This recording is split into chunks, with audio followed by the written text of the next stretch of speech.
Hey, what's up guys, welcome back to another video. I'm here to give my British Grand Prix race quick review and observations, and without any further ado, let's get right into the video guys.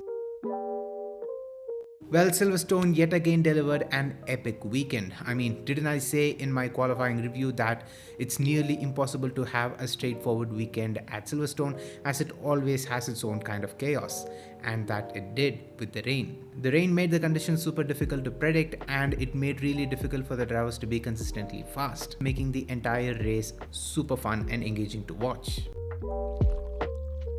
Ferrari and Red Bull kind of bottled the strategy by switching on to the intermediates first with Leclerc and Checo. What I don't understand is why would Red Bull put Checo on the hard compound of tyre at the first stages of the race, knowing that rain is inbound in about 15 to 16 laps time. That made him super slow at the first phases of the race, though his pace in general wasn't something to be raved about. Red Bull was the real shocker here because Ferrari is kind of known for making these kind of questionable choices, but Red Bull making such a strategical gamble was the biggest shocker for me, as they're usually pretty much on it making the right calls at all the right times.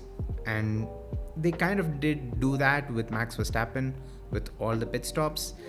Yeah, a weekend to write off for Sergio Perez, but honestly he needs to improve his qualifying performance so that the team wouldn't dare to experiment with him in terms of strategy.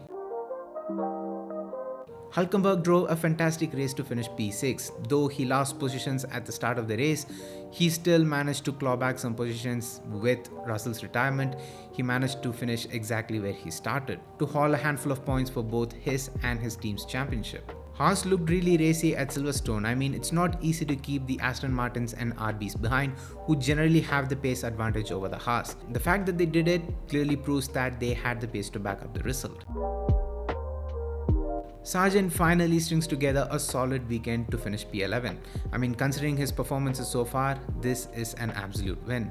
I hope he had done this sooner, but still it's good to see. I think the pressure of losing the seat looking closer than ever has finally made him make this performance jump.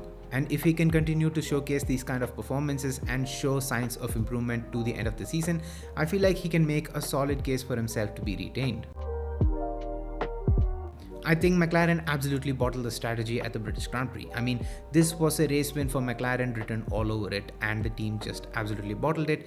Despite having a race winning package, they clearly had the race winning package here in the race and in the past couple of Grand Prix. But in one way or another, the team just doesn't finish in the points at all, or they just finish second. And it's just super frustrating as a Formula 1 fan. It's not all that often in Formula 1 you get to see a team match or supersede the benchmark in terms of performance. The fact that we have won this season and its team is not pulling itself together to achieve the best possible result for the car is frustrating and painful to watch. Knowing that there was fresh medium for Lando Norris, which was the optimum choice to go for in that final stint to give a competitive advantage over the competition, there was no need to contemplate between mediums or softs for Lando. But the decision to switch to softs and to let Oscar carry on for another lap on slicks in a damp track really compromised the team's results at the British Grand Prix. Lewis Hamilton rose to victory as he ends his winless drought of 2.5 years. I mean, I was fully rooting for Lewis Hamilton, and even the Mother Nature was playing everything in Lewis Hamilton's favor.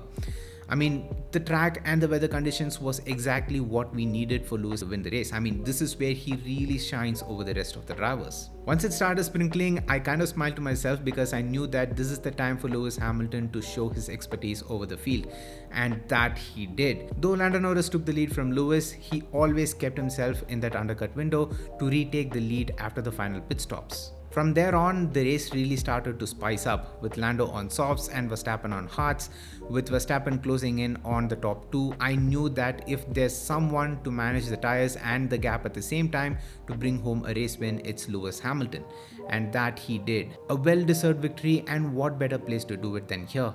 His final British Grand Prix with Mercedes, and he ends it with a win. It was an emotional one, and I could empathize with him. At this time, I can't help but to feel for Russell because he could have easily finished in the top 4 if not for the water system failure. But I'm sure that with Mercedes' current performance trajectory, I'm sure that this is not going to be the last time we're going to see Mercedes contest for race wins. So clearly, there's more opportunities. So yes guys, these are my quick review and observation of the British Grand Prix race, and I hope you all enjoyed. If you did, make sure to hit the like button and let me know down in the comments on what were your thoughts thoughts on the British Grand Prix race. I'm curious to know what is your take on it, so leave it down in the comments. With that being said, subscribe to the Master channel if you haven't already, and also hit that bell icon while you're at it so you get notified whenever I upload a brand new video. And until next time, it's me Vinesh from Meister, and I'm out. Love you guys, stay safe, peace.